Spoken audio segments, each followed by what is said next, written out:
this is Jenna. And this is Heather. And this is Conspiracies Unlocked. And today we are going to be unlocking the United States UAP Disclosure, Part 4.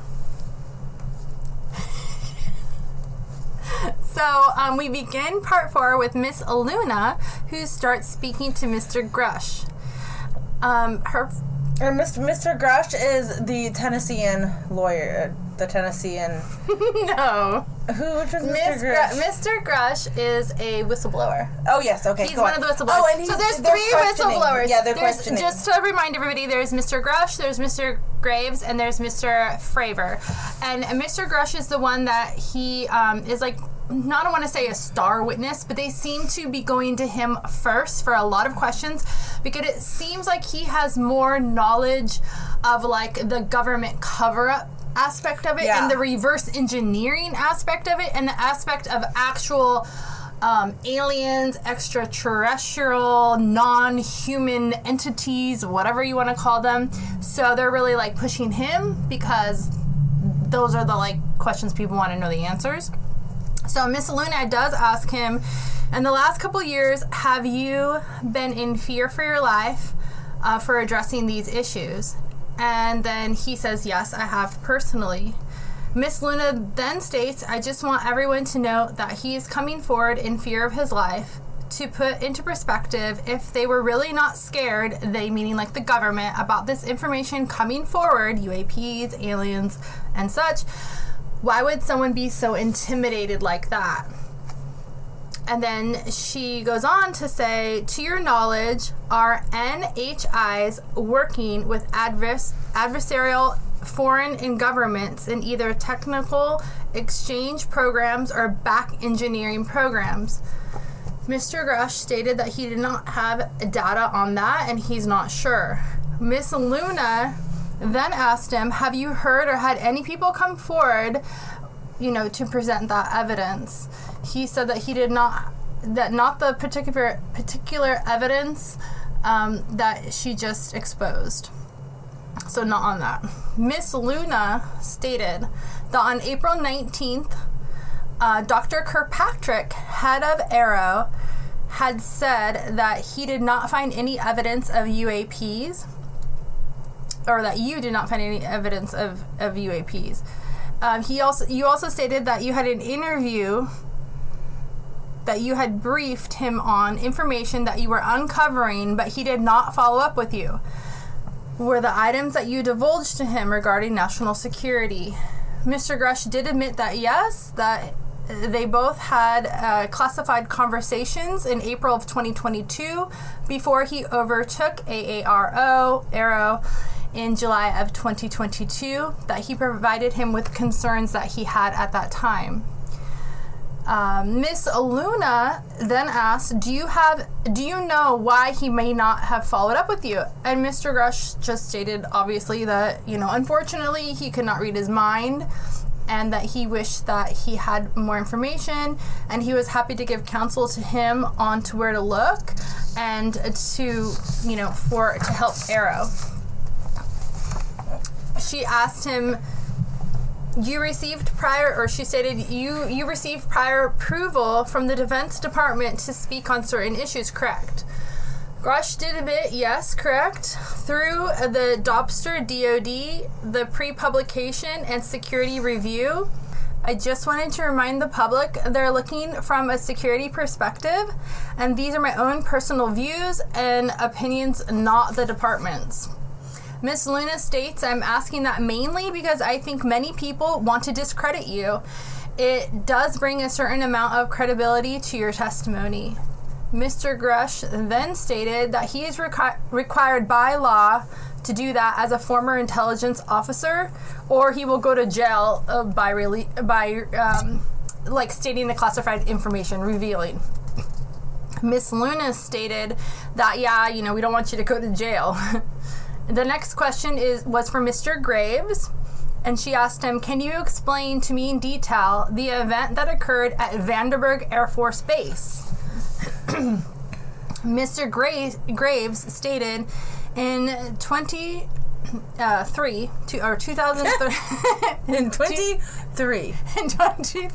In 2003, A large group of Boeing contractors were operating near one of the facilities at Vandenberg Air Force Base when they observed a very large 100-yard sided red square that approached them from the base, from the ocean, and hovered at a low altitude over one of the launch facilities. So basically they saw a big-ass UFO. This object remained for about 45 seconds before darting over the mountains. There was also a similar event within 24 hours later that same evening. The first morning event had happened at 8:45 a.m. and later in the evening it was post-sunset, and there were reports of other sightings on the base as well, including aggressive behaviors. Wow. And some of the security guards at rapid speeds before darting off. So, yeah, I guess the UAPs were so they were really aggressive. They're not supposed to be aggressive. Yeah, they were. We don't know, but usually we're the aggressors, not them. Yeah, and he went on to say that this information was received through one of the witnesses that have approached... they actually approached him at the American for Safe Aerospace, which is one of the ways that they can now safely report without having any stigma against them. So Miss Luna obviously had questions about that, and she said, was this documented in any official form, any official forms, whether it was police or whatever? And Mr. Graves did say yes, it had been reported. They had official documents and records from the event, and that witnesses had, and they've been held onto for years. So they've had these for years, but it was not public knowledge. So why are they... I always have to ask it. I'm always asking this. Why? Yeah. Like, why are they now releasing all this information? I don't know, but I mean, it has been over 30 years that they've known about this, and this was just like very recent. But and not even that they are releasing the information, but the government did so much to discredit the thought of aliens, UFOs, weird happenings. Mm-hmm. So it's not even like, oh, it's cool, we're just hiding this from you. It is actually like we're not just omitting, we are actively trying to lie to you. A disinformation, basically. Disinformation. Miss Luna went on and said, would you be able to sketch what was witnessed? And have you seen that before or any other equipment during your flight time? Mr. Graves said that I have not seen what they described. So he's not able to sketch it because he didn't witness it himself. Mm-hmm. He did say that this object was estimated to be almost the size of a football field, and he has not personally seen anything that large. He's seen UAPs, but not the size of a football field. Like the size of a football field. That's crazy big. In red, so it'd be very bright in the sky because it's bright red. That's so large. That's really large. Yeah, and aggressively, and they said that there was more than one because they said that there was a group of them. That's so not okay. It would cover so much of the sky. It would be very obvious. It would just be other people should have seen it. Oh, they said there was many witnesses. Many than many. Whatever the closest city is, all those people should have seen. They should have, yeah. Well, it would have looked smaller though, because where were they when that happened? They were at the Vandenberg Air Force Base. Let me see where that is. Yeah, and it was a red square. Vandenberg Air Force Base. Okay. Yeah, and it hovered at low altitude for 45 seconds before darting off over the mountains. It's in California. Yeah, they said it came from the ocean, it came from the west. Yeah. Not necessarily the ocean, but it came from...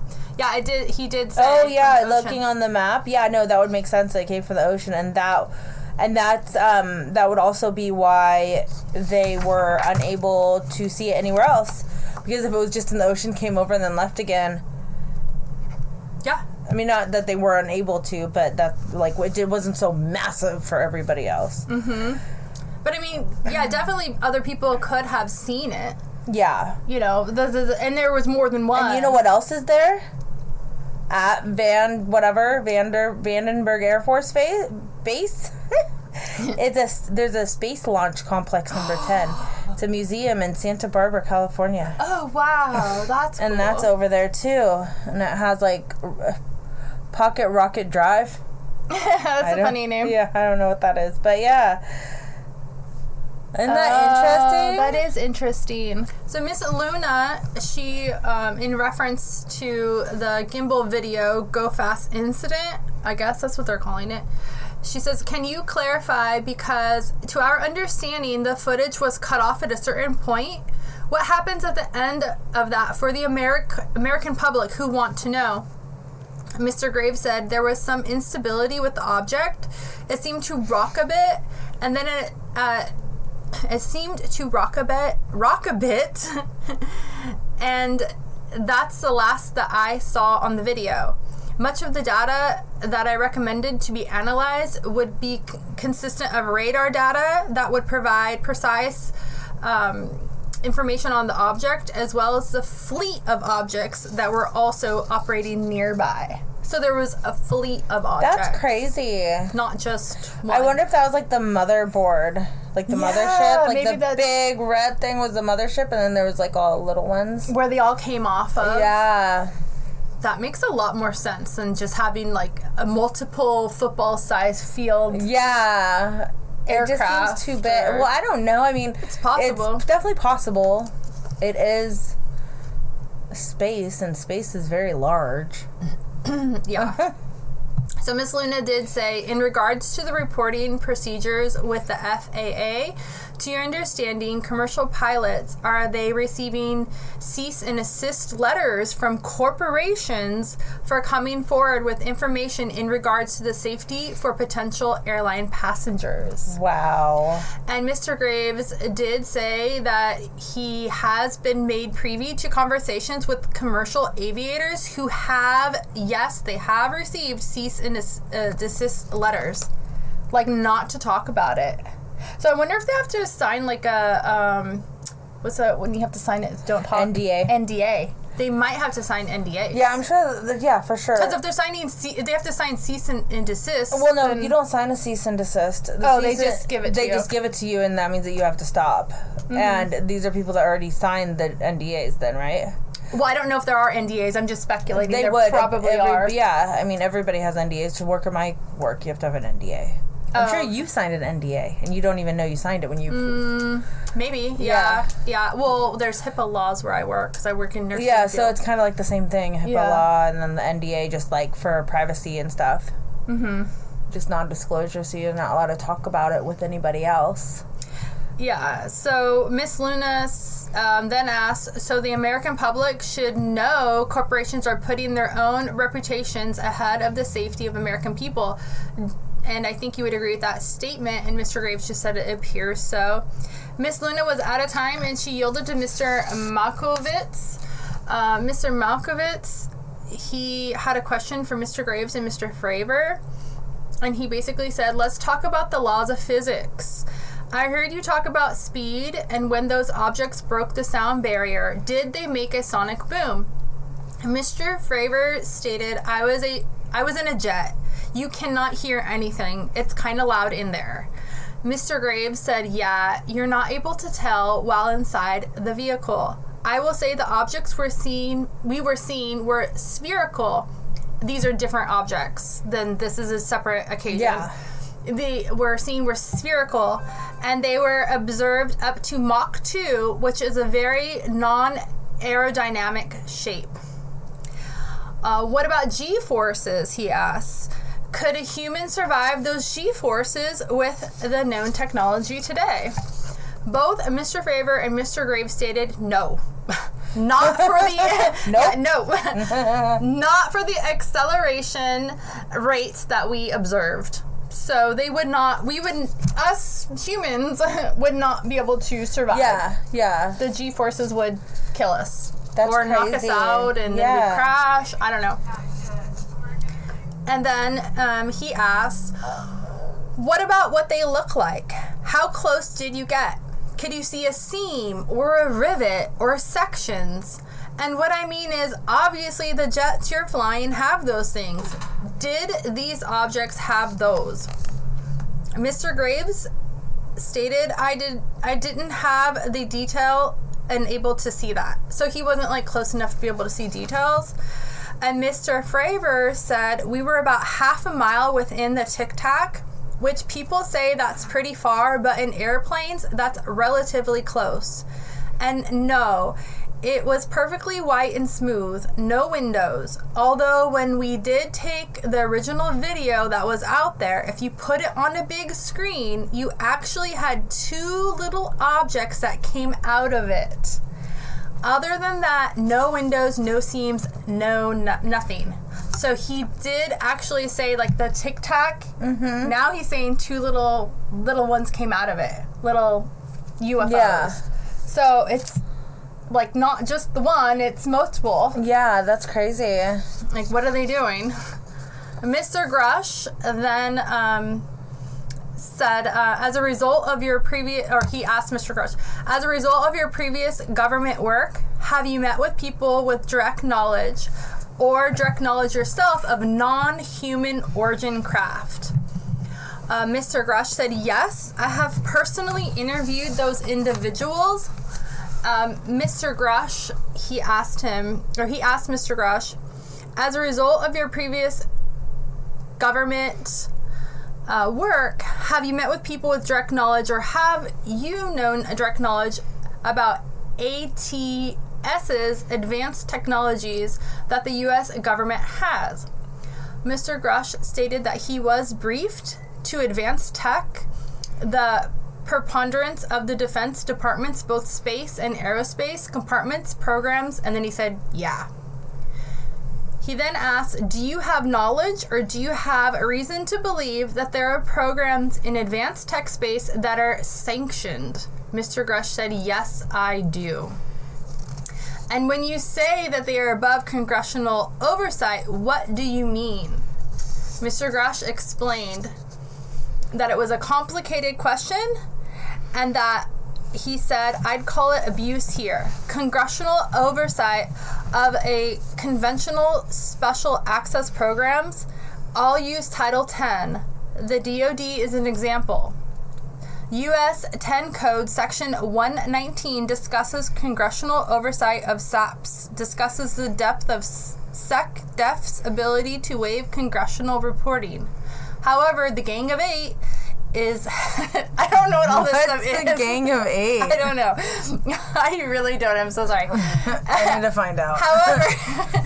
However, the Gang of Eight is at least supposed to be notified if waived and acknowledge SAP is created, and that's public law.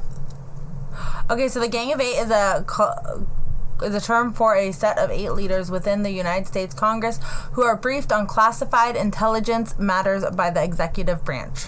It's funny that they're a gang. Well, I guess like anything is a gang. I know, but it's just funny. Like, who do you rep? I rep the 8. They're part of the 8 gang, the Gang of 8. I don't know. So, I don't know. I mean, it's the government. It's the government. Gang. Like, I'm not surprised that they're calling themselves a fucking gang. Yeah, so the Gang of 8, those 8 government officials of the classified intelligent matters, the executive branch, they are supposed to be notified if waived, and that is public law. And they're not doing that. Well, and the Gang of 8 is not doing their job. So you mean the gang is not following the law? No. That's so funny because gangs usually do that. Well, this is a DOD. Yeah, I don't know. Department of Defense. Come on, people. Then he asks, how does a program like that get funded? Oh, I don't know, Heather. How would that get funded?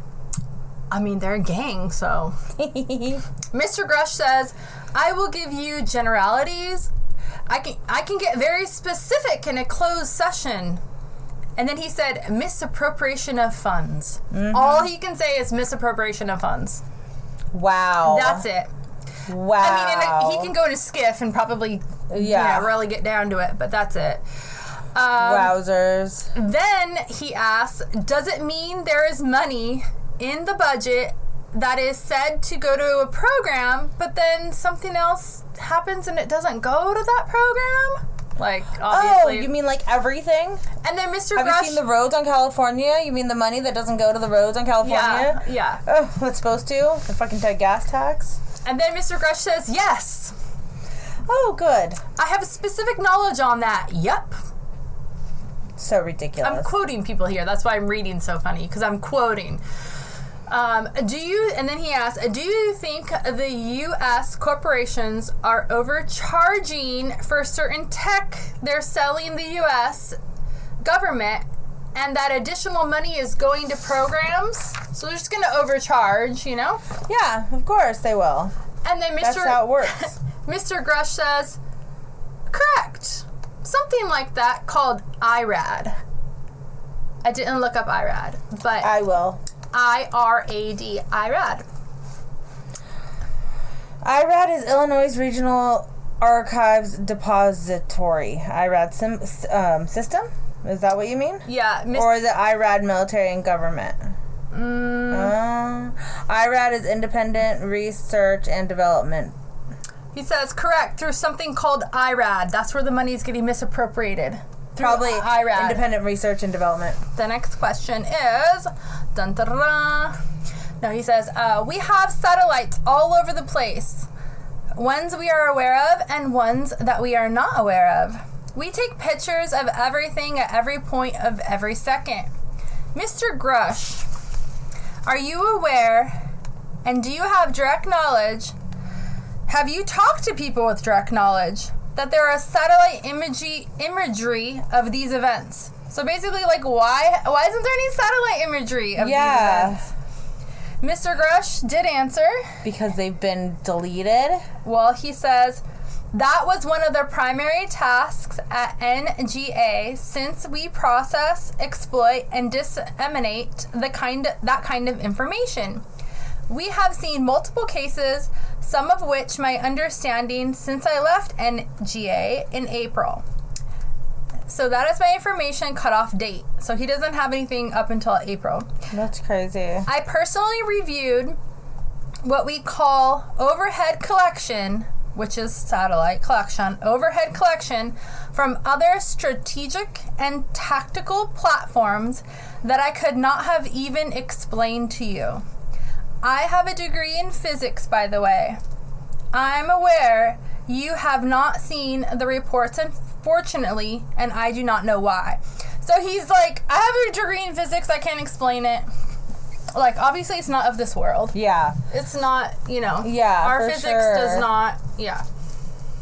And then he asked, do you have direct knowledge or have you spoken to people with direct knowledge that the imagery applies to crash sites and crashed imagery? Like, you can go on Google Earth. Yeah. Why can't you look down on a satellite and see, like, where it's crashed? Mr. Grush said, I cannot discuss that in an open session.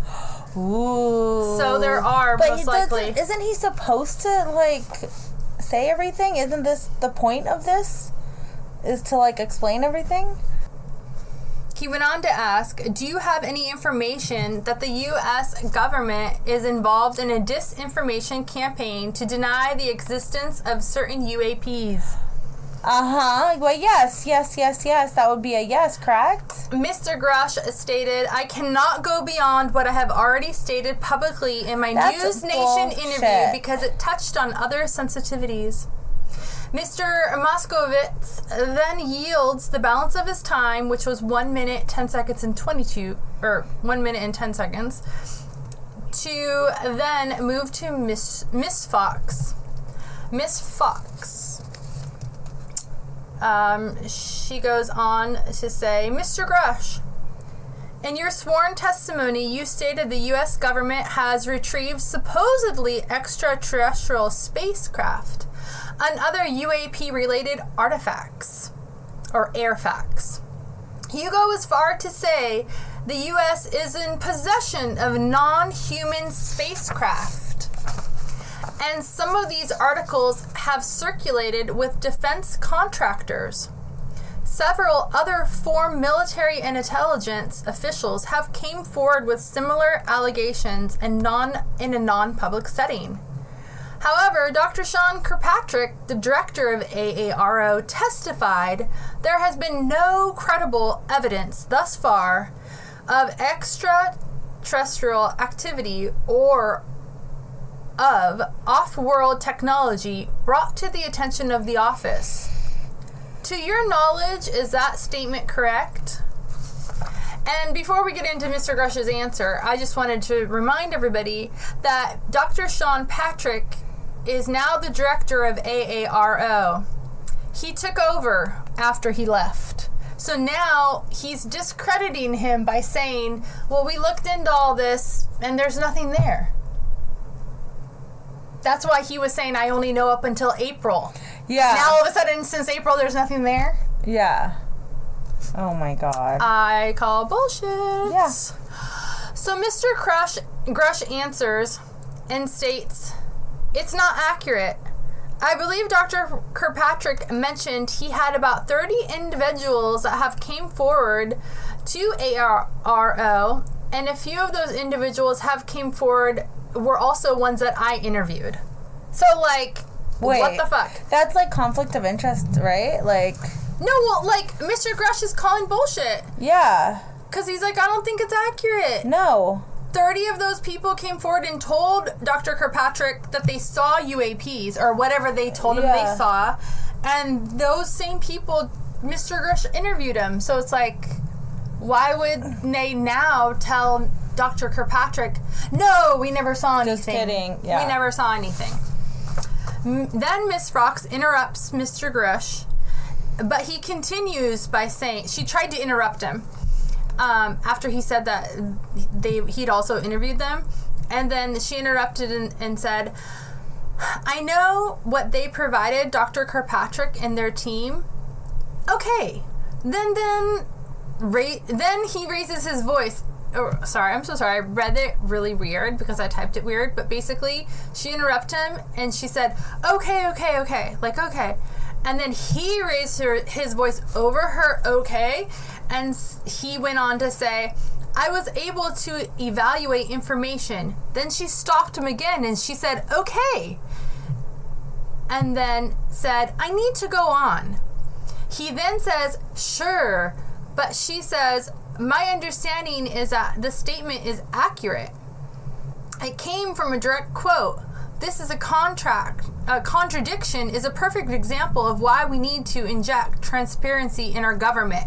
So she's basically agreeing with him that it was a contradiction, but he thought he was like going against him, so that's why he kept like getting louder. But she's like, no, okay. Like she was not siding with him, but she was kind of, you know. Another example, look no further than the pitiful response to the Chinese spy balloon earlier this year. You may remember the mass confusion that ensued when the balloon first spotted over Montana 4 days after it first entered the U.S. aerospace over Alaska. The Biden administration's initial inability to address the object grew into a continuous series of embarrassments. After the news of the balloon reached the mainstream media, we were assured that the balloon posed no threat to our security.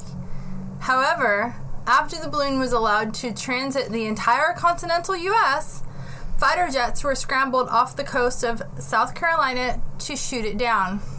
This flip-flopping caused needless confusion, fear, and panic across the country. It is my hope, the chairman, that this sort of confusion will not be repeated. We should investigate the extent to which elements of our government possess or do not possess information that is critical value to the human people. We owe it to our citizens of the nation to make sure our government is transparent and accountable. We must make sure our government provides answers, and Congress must do its duty to solicit those answers. With the chairman, I yield back. Then we move to Mr. Frost. And that's where we're going to end for today, with Mr. Frost. And we will revisit this at our next episode. Yay! You know what? Doing short little bits like this, I think, is better than doing like an hour long of the interview. I think, like, because it's only been a couple minutes, you know? Yeah. Well, I didn't want to, like, it was a lot of the same information for the UAP stuff, and I didn't want to, I don't know, it was getting kind of, like, redundant, so I just wanted to, like, kind of summarize it, so I did summarize it a little bit more than I have in the other episodes. Oh, good. And the next one's going to be a little more summarized, because the thing is I'm not leaving out anything, but their questions are very wordy and very, like, lengthy. No, and that's why we want to do this, is to do it in layman's terms, not do it word for word, because we don't know what, like, all the terms and stuff and all the weird stuff. Like, we just want to know what it is. Exactly. And, like, we were so giggly in the beginning, I was like, there's no way, like, I'm surprised I got through it as good as I did. Yeah. Okay. But, I mean, it's pretty interesting that they did see a fleet of football field size aircraft. So large. Like, that is huge. That's huge. And then the Tic Tac, now we know, had 2 little, like, UAPs coming out of it. Yeah. Like, what the fuck? What is going on? Were they about to, like, I don't know, try to conquer us? I don't know what they were doing, but that was all over the ocean. Yeah. That's, you know? That was over the Pacific Ocean. And we're, like, right here. Yeah. I don't know. It's just crazy. And then how he's, like, admitting that it's on record. I mean, we all kind of knew, but it's on record now about the misappropriation of funds. Yeah. That's through IRAD. I mean, I love that, though, that they finally... It's on record. Yeah, that they're finally admitting to everything. Because everyone wants to just blindly trust the fucking government, and you can't blindly trust the government, as we know. Mm-hmm. Because they'll tell you you're crazy, lock you up in the loony bin, throw away the key, and then come out 20, 30, 50 years later and be like, just kidding, they were right. And have no remorse over it whatsoever either. No. How many people thought that, like, how many times have they been thought to be crazy because they saw an alien or UFO or something? Mm-hmm. I'm sure that, like, friends and family are, like, thinking that they're crazy, and now maybe they won't think that they were so crazy. Yeah. I mean, it's kind of validates a lot of people when they say they saw something in the sky, and we still don't know if they're off-world crafts. It seems like they are, but reverse engineering could be reverse engineering from other places also, like, in the world, but probably not. Yeah. Because they did say, like, physically, like, with the physics, like, we wouldn't even survive that. So unless it was operated by a drone or something, or, like, only AI, then it would make sense, because there is an actual human inside of it. But why would they need a football field size for AI anything? Yeah, that's so drone? weird. It just wouldn't make sense. Once again, what would be the motive? Mm-hmm. Yeah, so you always have to go after the motive, like, why? It's got to be from another planet. Yeah, and we don't know what their motives are. Well, they were hostile. The Vanderberg... They want to take over us, so they have to be bigger than us. I don't know if they want to take over us, but... Take over our planet. Maybe. Okay, well, let's... so we will be back for the next episode for the UAP disclosure. Thank you guys so much for listening. Don't forget to share, like, and subscribe. And you can email us at conspiraciesunlocked@gmail.com. And if you haven't, you can look at us live during these recordings and see what's actually going on our Facebook.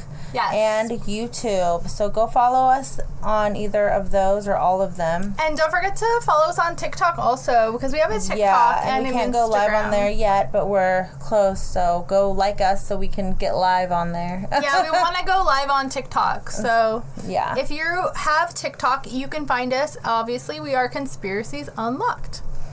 Okay, thank you. Thank you. Bye.